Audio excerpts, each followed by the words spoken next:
Siyat Dishmai, we're in the 14th parak of the Tanya, and we're speaking about how the Beinani is able to control his mind, his speech, and his actions at all times. Doesn't that sound good? Meaning anytime that some thought comes into his mind, if it's not appropriate, he can push it away immediately. As far as speech, he never speaks inappropriately. And as far as actions, he never speaks in ways that are inappropriate and acts in ways that are inappropriate. Does it mean that he never wants to act in inappropriate ways? Or ever wants to say some evil speech in Lashon Hara? Or ever has just a thought that's not good? No. But he's always fighting it. So look inside. Ella. It's 1, 2, 3, 4, 5 lines down. Second word, Ella. Ella sur mera va'aseh toiv. The Beinani does not have full control over the inner universe, i.e., if he's going to be wanting to say that juicy Lashon Hara. However, when it comes to not actually doing it, Tahaina b'poil mamish, when it comes to the actual deed of it, b'ma'aseh dibur machshava, when it comes to, will you actually say it? Shebehema b'chira, there he has choice. There the Beinani is in charge. V'ayecholus ve'areshus nesun lekol adam. This is like such classic Tanya. The power is in your hands. And everybody can do this. Everybody has the power to say no. Not everybody will have the power to never have a fight, a struggle. That's only reserved for the big tzaddikim, for a select few. But every one of us, even though we have the desire to get upset at our kids that are getting on our nerves, we're able to overcome that desire. V'areshus nesuna lekol adam lasois, to do, uledaber, to speak, v'lachshoiv, gam mashu neged taivas liboy. It's amazing. Even though your heart is saying, yeah, you just got to eat that thing that's not kosher. Oh, remember that? Remember that? All those old chocolate bars that we used to eat. Remember those? Yeah. You know, with that questionable, hechsher from the Beis Din of, who knows where. Yeah, I don't have to eat it.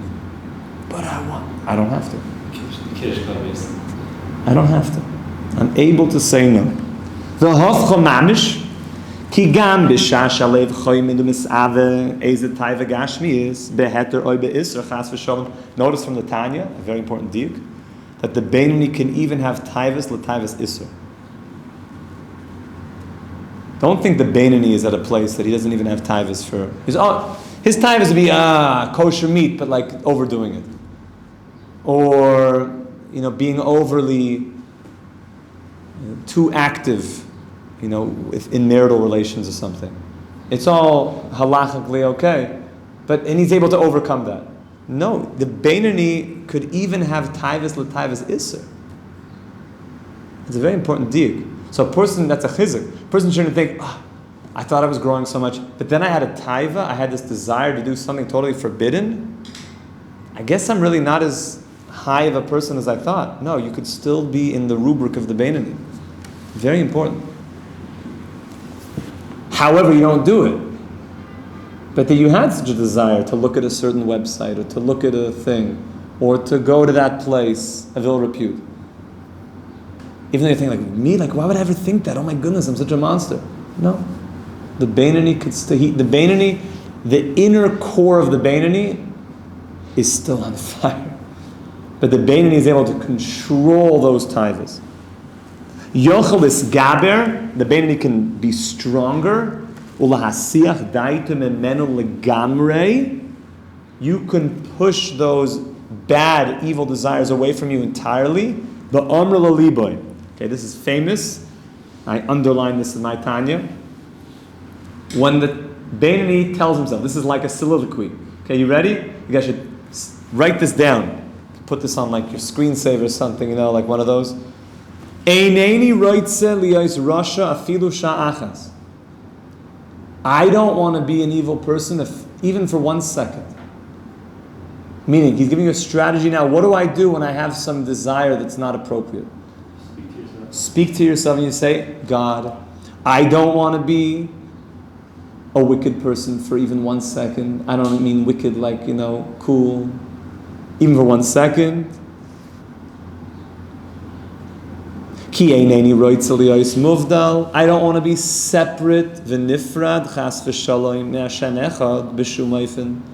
And I don't want to be separate from you, Hashem, for even 1 second. In any way. B'shum ofen. In any which way. So you might think, what does doing sin have to do with separating from Hashem? The answer is, Hashem is one. God's desire is one. The oneness of God is given to us through the Torah. That's why halacha is so powerful, because halacha is distilled will of the Creator of heaven and earth. Exact will of the Creator of heaven and earth. So when you're keeping halacha, when you're doing God's will, you're exactly aligning with His will. God and His will are one. So when a person attaches to the will of God, which is one with Him, you're cleaving to the infinite one. However, a person who goes against the Torah, God forbid, he does things that he shouldn't be doing, into forbidden places. So he's moved away from the will of God. He's moving away from God unity. So when a person realizes, if I get angry in this moment, it's not just like, yeah, whatever. It means I'm removing myself from the infinite, loving will of God. I don't want to do that for even 1 second. So the Jew asks themselves, is it worth it? Is it worth getting angry over this? Is it worth losing my relationship with God over this? Or damaging it? Which is an important thing that husbands and wives always have to ask themselves. Because so many petty things come up. So many things that we just call mabakach. It's just so, who cares? They always have to ask themselves, you're about to make a big stink over something. Is this war you're about to wage over the toothpaste? She never closes the cap. It dries out and it gets like crusty on the end and that's it.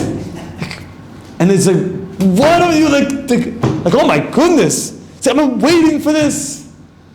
You ever notice? It's always closed when you find it. And the random notes that I leave you, and poems that are hinting Rosa red, violet blue, and toothpaste caps should be closed too. You never got it. She's like, what is wrong with you? Ah! So before you blow up, or any other thing, you always have to ask yourself the question, is this worth ruining my shalom bayis over?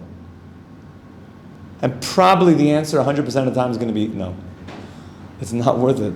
It's not worth it. How and what and when, what, you never talk about the toothpaste? Maybe you do, but it's a whole other thing. Definitely not in an angry way. So too, when it comes to God, if this is against God's will, you have to tell yourself, it's never worth it to ruin the relationship. Never worth it to make any separation. What am I gaining? So I had the non-kosher chocolate. What did I gain? Some 100 pounds and a little bit of sugar, probably genetically modified ingredients, a bunch of soy, an estrogen injection, and what did I gain? And a whole bunch of distance from Hashem. Was that worth it? This is what the Baal Tanya is teaching us. Yeah, you're sure you were going to say something? I was going to say, when you say we don't even want to sin for 1 second, does the thought count as a sin too? No, because like Reb Noach would say, the first look is free. So you shouldn't push it away right away. No, that's the problem, if you don't push it away right away. The first thought, God is sending it. God is sending it. Sometimes you'll be doing something and you're totally watching yourself. You're in the middle of Shemon Esrei and you get this inappropriate thought. You're like, where did that come from? I was like in Uvenei Yerushalayim Ira Kodesh, Tikka b'Shofar Gadol.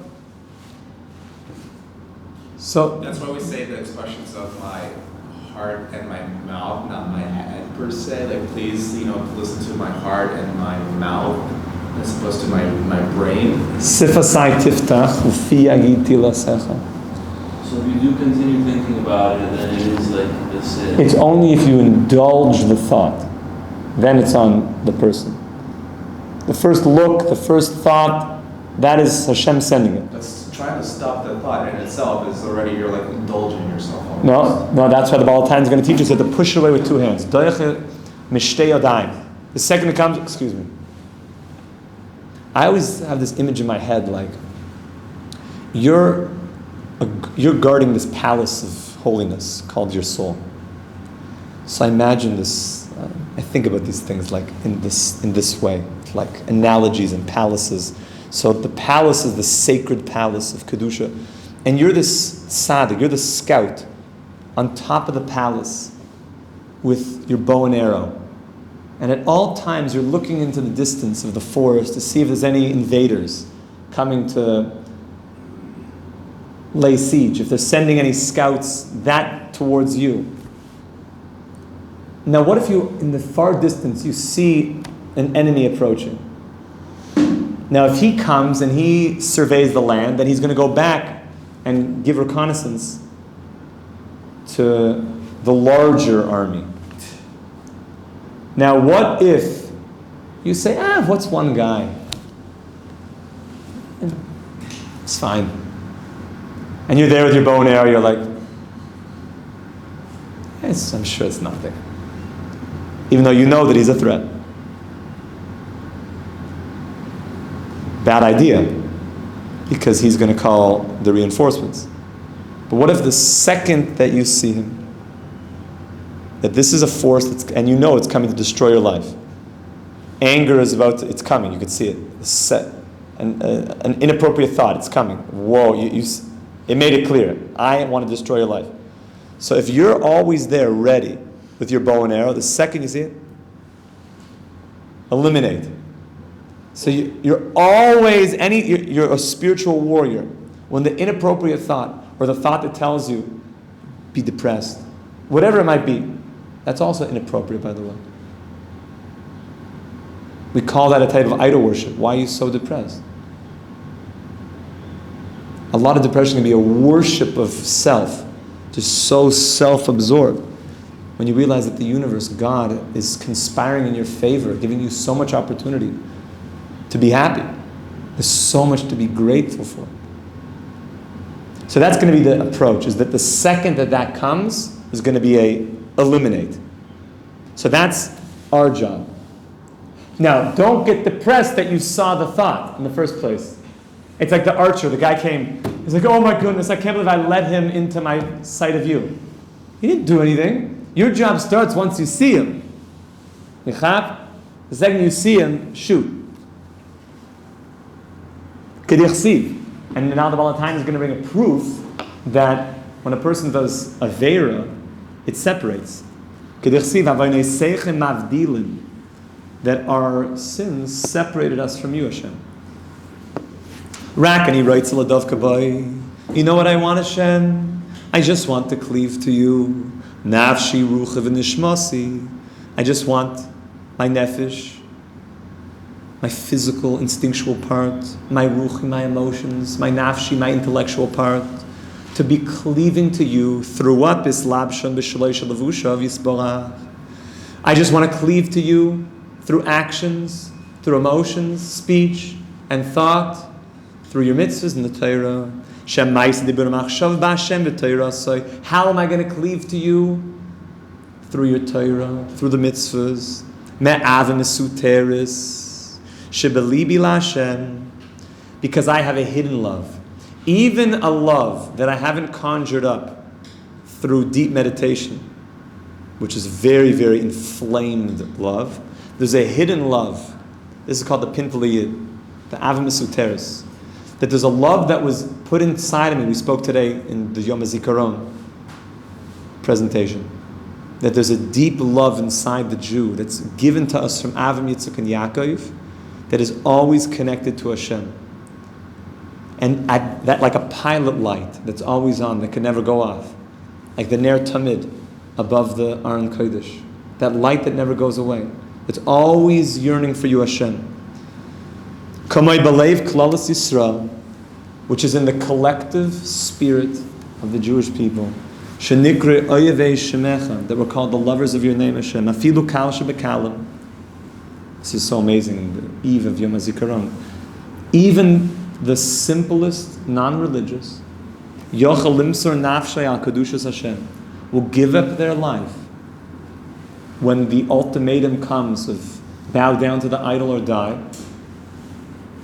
Even those that were secular and not observant know that something awakens inside of them and says, I can't go against you, Hashem. V'loi noifel anoichi mimcha mimenu bevadai. And the person realizes, I never went against you, Hashem. You know what did it? Famous Gemara in Saita. Ela shenichnas by roshtus. This is one of the most Chassidish Gemaras. Everything that we teach is based on this. That why did the Jew do the sin? Not because he wanted to. Because he became temporarily insane by a foreign entity, which we call the venom of the snake. A ruach shtus. He became temporarily insane. He wasn't thinking straight. Now, you're going to be held culpable that you let yourself become temporarily insane. But you never did that sin. That's not you. Now, a person can say, I guess that I never do it, so I could do anything, because it never was me. No, you can't let it take over you. But we were taken advantage of. That's what happened. What's the practical consequence of that nuance difference? There is that a person goes through life not attaching with his soul. So his world to come is very limited, because he never was awakening that soul of his. His whole life he was drawn after a false identity. He had identity theft. So what's left of him at the end of the day? He has a soul, but it was never developed. He never became anything of it. He never chose it. So his world to come is extremely limited. I mean, my question is, what's the difference between saying that's you who did it versus that's not you who did it? That was an external So this is the biggest relevant, how we say nafkamin in yeshivas. There's nothing more important than knowing the difference. If I say that I did it, it means that I'm bad. I, meaning the sinner, says, I do inappropriate things. I guess I'm tainted. Me. But when I realize I'm good, you know what did it? I became temporarily taken advantage of. I need to worry not to be seduced by that anymore. But I'm good and pure. I remain pure. Like a diamond that's covered in mud. I'm still a diamond. So our first case, where the person says, I'm bad, I'm evil, how is he going to fix himself? He thinks he's too far gone. Like they say out there, I'm damaged merchandise. That's not the truth. That's not the Jewish truth. The truth, the eternal truth is, you have a soul which is pure, is untainted. You're good. You were seduced by an external force, but the you that's eternal never wanted those things. Once you know that distinction, to come home to Hashem is infinitely closer, because I know that I'm good. And even if I fell, And I have to do tshuva for that. But I, on the inside, never became tainted. I'm good. I'm pure and good. Okay, my friends, to be continued. Everyone have a wonderful day. We should be Zohar the Mashiach that came here. Amen. Kol Tuv.